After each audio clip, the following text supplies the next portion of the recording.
everybody, and welcome back to Art a la Carte. A lot of videos on my channel will have to do with the progression or progress or how to create a piece. How to go from a white piece of paper or canvas into a finished piece of artwork. And that in itself is an unlimited amount of videos that I can produce. But what happens after? After you finish the painting, what do? Most of my paintings end up in this storage unit. It's actually a scrapbooking storage thing, so it's 12 inches by 12 inches. So that's where I keep most of my art. Now, the pieces that I really like that I do, I get them framed. This is not going to be a video on how to frame your artwork. That's a big topic on its own. But this is actually not what this entire video is about. It's how to get this into this. Now I have videos talking about printing and selling and shops and all of that. So if you want information about that, I'll leave a link to a playlist where you can find all those types of videos at the end of this video so you can check this out. But I want to talk about how to get a really big piece of art into your computer so that you can send it off to a printer and get prints made. Because they can be challenging. There are two ways that I have in the past gotten my physical artwork into a digital file. And one of those is to use a digital camera. This is the digital camera that I've used in the past. It's now pretty old, with 12.1 megapixels. So if I still use this method, I'd probably bump up the quality a little bit more. But while I used it, it worked really great. A few things that you want to think about is lighting and position of the camera. So with lighting, you want to make sure that it is a diffuse light. So you're not having an actual light bulb shining down on your art. So what happens with that is that the light reflects on the paper and causes a really hot spot or bright spot. And then the outer edges become slightly shadowed. So diffusing your light can help. Depending on your light source, it can be as easy as pointing the lamp against a wall. The light then reflects off of your wall, diffuses, and comes back. Putting up a white curtain in your room to help make that natural sunlight just a little less intense. Or you can actually purchase real lights that diffuse themselves. The next thing is camera placement. So you can purchase actual tripods that will hold your camera in it up an overhead position while you take the picture. And it's important that your camera is completely level. If you have it tilted just slightly as you're taking this picture, it's going to be wonky when you go to get the prints. It's going to have a depth perception that maybe you don't want to have. Now for me, I just held it over and took like 27 million pictures, and then I would download them to my computer and check them and see if I got one that happened to be right, and if not, I would do it all over again until I got the right one. So you don't necessarily need a tripod, but if you have one, it's very helpful. But that's a method that I generally don't use anymore. What I prefer to use now is an actual scanner. So doing your research to find out what scanner works best for you for the quality that you're looking for can be important. My scanner is a Canon scanner. I'll put the official information right here.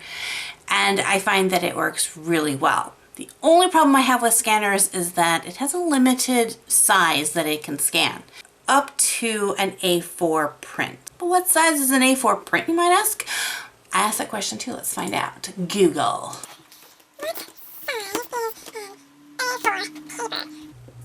According to Google, A4 paper is 8.27 inches by 11.69 inches. There we go. Knowledge is power. So what happens when your artwork is bigger? Again, you can go back to taking a photo with your camera, or you can scan it in sections. And this is the method that I tend to use because my scanner picks up a really good quality, which allows me to not just print small little prints like this 5x7, but also larger prints like this 11x17. And with pieces like this one and Isa Blue, which has the actual writing on it, people are going to notice if some of the detail is blurry because if you can't read it, you know it's blurry.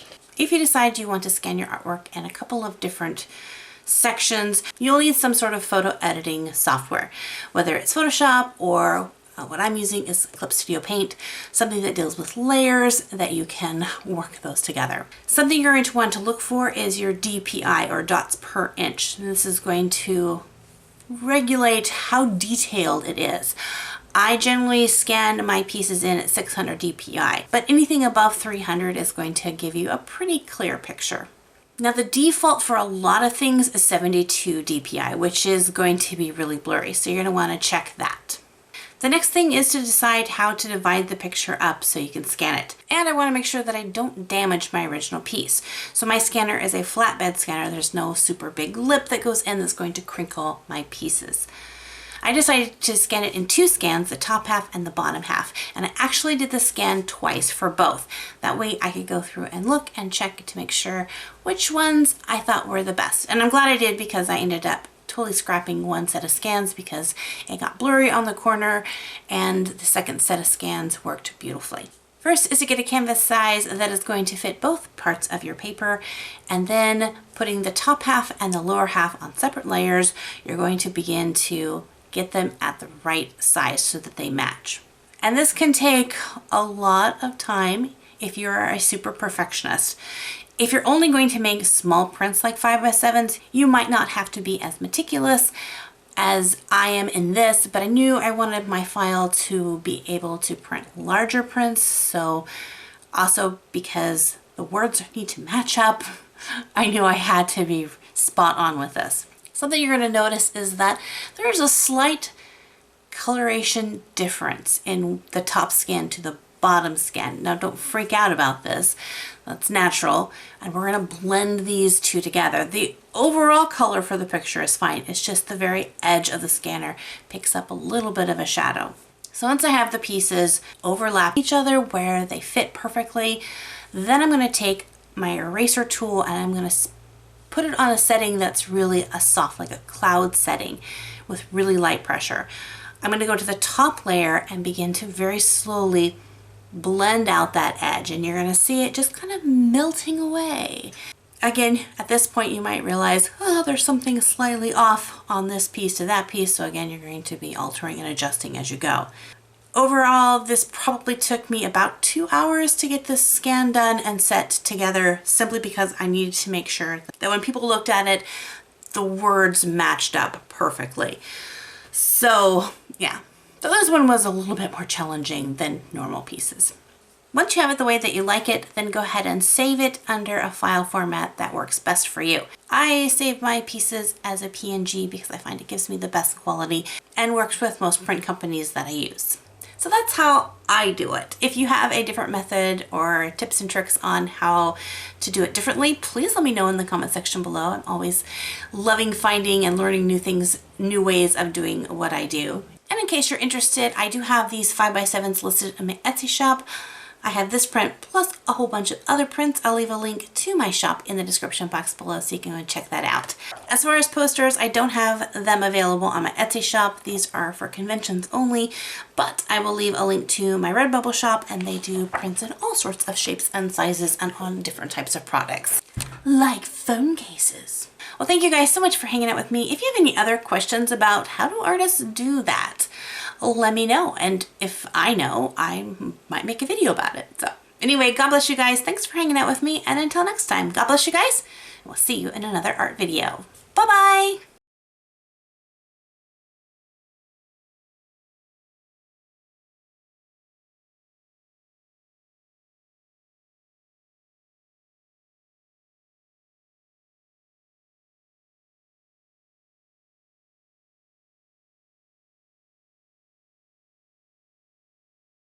Okay, goodbye.